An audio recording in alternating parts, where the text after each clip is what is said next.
آپ کو لیے چلتے ہیں۔ اس وقت وزیر اطلاعات سندھ شرجینا میمن تقریب سے خطاب کر رہے ہیں۔ لوگوں کے جو مسائل ہیں اس کے حل کے لیے ایک بہت ہی اچھی میں سمجھتا ہوں کہ یہ میسج سب کے لیے آیا ہے۔ ہمارے پاس ایشو بیسڈ پالیٹکس نہیں کی جاتی، ہمارے پاس سیاست کی جاتی ہے انفارچونیٹلی چند لوگ صرف اور صرف کہ جی سیاست کرنی ہے۔ آج کے دن میں کوئی ایسا سیاسی بیان دینا ہے، کوئی ایسا کوئی کام کرنا ہے جس سے اپنی ذات کو فائدہ ہو، یا کوشش کریں گے جی جس سے نان ایشو بیسڈ چیزیں ہوتی ہیں۔ لیکن اس وقت میں سمجھتا ہوں کہ پورے پاکستان میں جو پاکستان پیپلز پارٹی کی لیڈرشپ، چاہے وہ محترم بلاول بھٹو زرداری صاحب ہوں ایز اے فارن منسٹر کر رہے ہیں، اور محترم آصف علی زرداری صاحب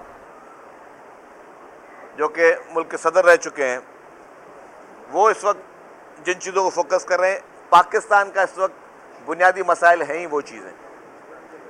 جو دورہ عراق تھا بلاول بھٹو زرداری صاحب کا، اس میں جو ہمارے ملک میں لاکھوں کی تعداد میں زائرین ہر سال کربلا جاتے ہیں، نجف جاتے ہیں عراق میں، تو وہاں پہ ان کو جو مسائل ہیں، جو کہ ان کے دیرینہ مسائل ہیں، وہ مسائل وہ لوگ جو زائرین ہیں وہ ہمارے اس ملک کی عوام ہیں، وہ ہمارے ملک کی قوم ہے۔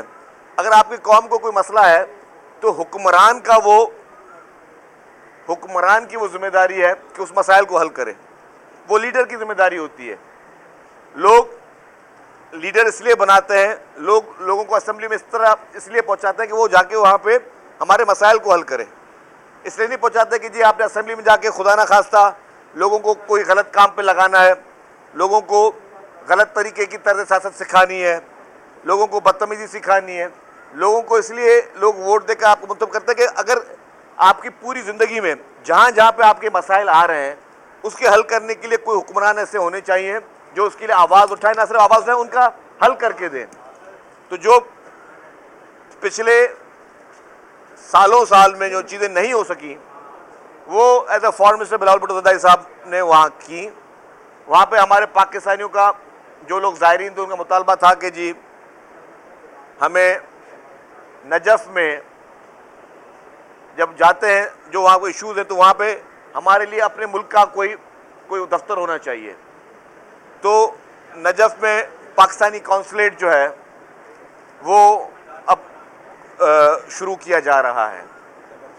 یہ میں سمجھتا ہوں کہ ہمارے جتنے بھی زائرین بھائی ہیں، بہنیں ہیں، اس ملک کے لوگ ہیں، ان کے لیے ایک بہت بڑی خوشخبری ہے یہ کہ آپ کو کوئی اب مسائل وہاں ہوں گے تو آپ کے اپنے ملک کے وہاں پہ کونسل جنرل وہاں موجود ہوں گے، اپنے ملک کے سفارتی عملہ ہوگا جو آپ کی سہولت کے لیے ہوگا، جو آپ کی مدد کے لیے ہوگا۔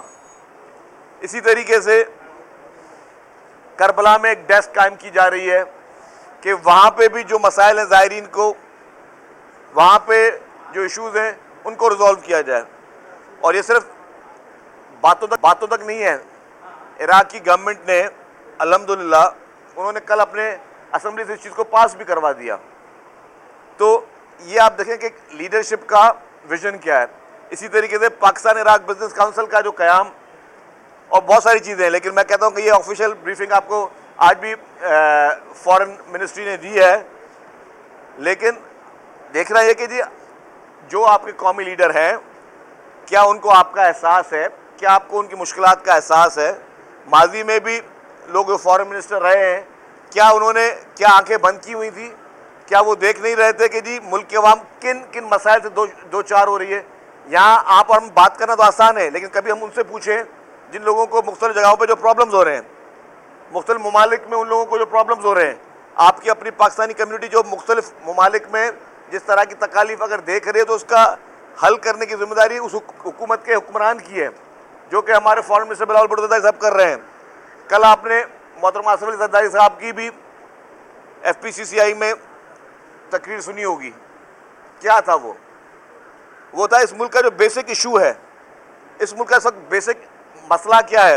وہ اکانومی ہے، وہ مہنگائی ہے، وہ اس ملک میں کاروبار کرنا ہے۔